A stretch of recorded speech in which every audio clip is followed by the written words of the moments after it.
Qui vote contre? Qui vote pour?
Après, avec les pouvoirs.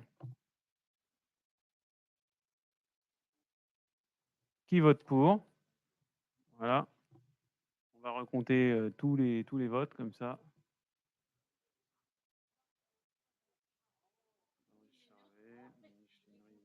Véronique Havel, Angèle, Olivier, Grignon. On verra avec les pouvoirs après. Pardon? Ah bah aujourd'hui, il n'y a personne qui a donné des consignes de vote concernant ceux qui ont donné les pouvoirs. On considère que les pouvoirs ont voté comme leur détenteur. Point suivant. Projet de délibération numéro 11. Et 263.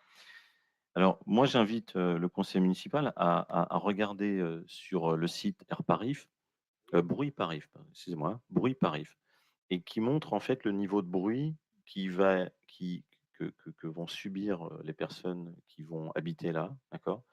On est à des niveaux de bruit, donc je vous les donne, hein, c'est entre 65 et 66 décibels. Alors, ils appellent ça pas décibels, ils appellent ça Elden parce qu'il y a un calcul moyen sur. Voilà. Et il faut savoir qu'en temps normal, donc j'en avais parlé précédemment au moment du groupe de travail sur le PLU, en temps normal, sur des niveaux de bruit comme ça, si ce bruit-là venait de l'aéroport, on serait dans des zones inconstructibles. Voilà. Donc là, on va avoir 57 logements. Alors, bien sûr, hein, on est d'accord qu'on vote le PUP et on ne vote pas le permis de construire, hein, on est d'accord. Mais voilà. Mais je donne cette information sur ADP, etc. D'accord. Voilà. Et on ne parle pas là de la pollution. C'est pour ça que j'ai fait. J'ai dit aussi. Après, en fonction des différents restes à charge de la commune, on puisse les réaliser. Donc, voilà, j'ai l'agrandissement de l'accueil de loisirs, budgété 900 000, reste à la charge 450 par l'opérateur, sachant que celui-là, voilà, il est à 431. Donc, c'est-à-dire que on... Donc l'opérateur, soit il faudra diminuer les montants des pubs, ça veut dire que l'opérateur participera par exemple à 50% d'une salle de classe alors qu'il va ramener que 10 enfants. C'est un exemple. Hein. Tu comprends? Et du coup, on n'aura plus de proportionnalité. C'est pas possible. Oui. Donc, au fait, on est obligé d'avoir l'enveloppe globale, au fin de compte. Exactement.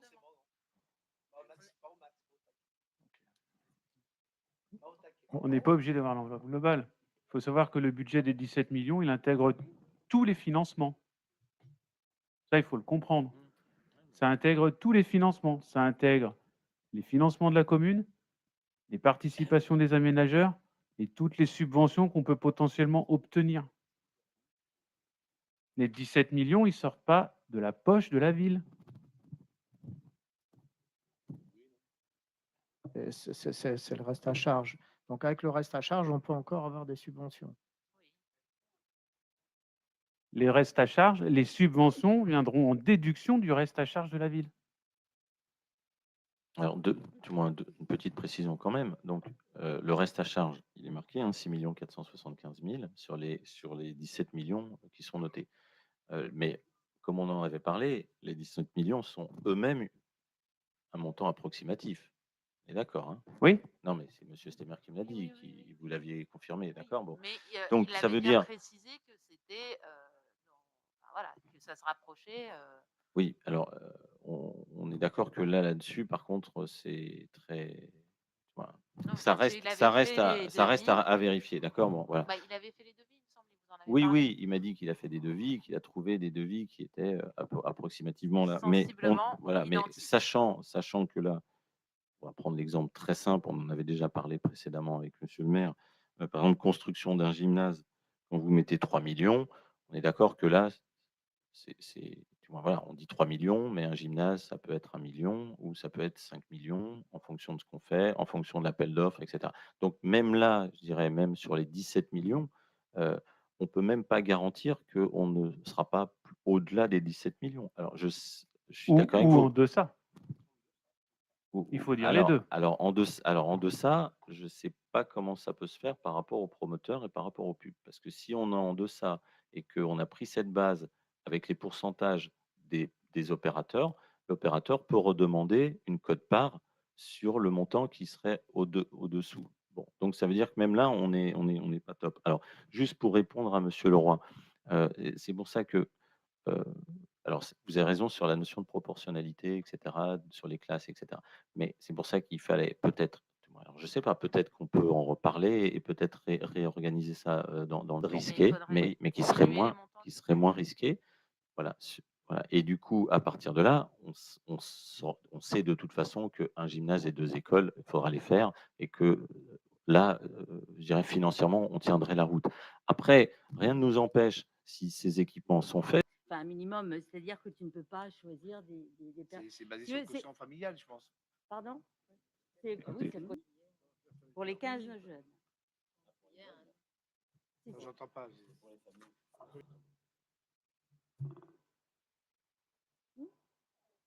Merci Angèle, on passe au vote. Moi, j'ai quand même 2-3 questions. Les 4700, donc c'est pour les 2 séjours. Hein. Bien. C'est ça.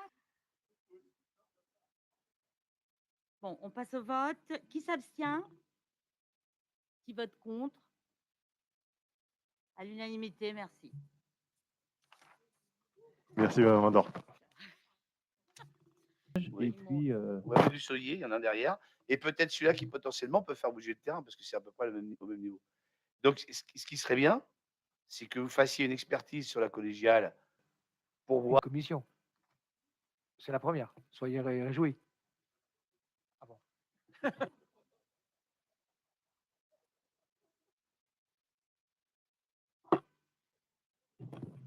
c'est pas la première, il y a aussi une commission d'appel d'offres qui est obligatoire. oui, mais dans les Donc là, commissions non obligatoires. Voilà, là. dans les commissions non obligatoires, on a ça. Voilà. On attend avec impatience la commission municipale, c'est pas marqué, municipale des finances, des associations, du scolaire et de la communication.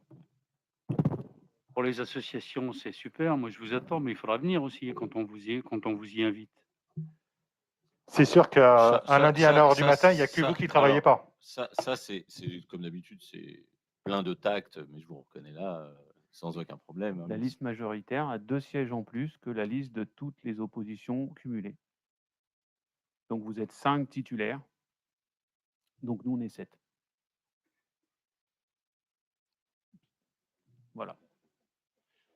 Oui, comme voilà. dit M. Sylvain Messier, on considère que le règlement antérieur, c'est vous qui l'avez écrit. Oui. Bon, il est tyrannique. C'est ça. Mais voilà. Bon. Voilà. Je dirais tyrannique, pas despotique. On va passer au Faire un point petit numéro débat. 10. Donc, point Très numéro content 10, du coup de ne pas avoir fait perdre 1,4 million. Tout moins nous avons, puisque nous étions tous partis. Hein, donc attention, hein, c'est un travail collégial que nous faisons en tant qu'opposition.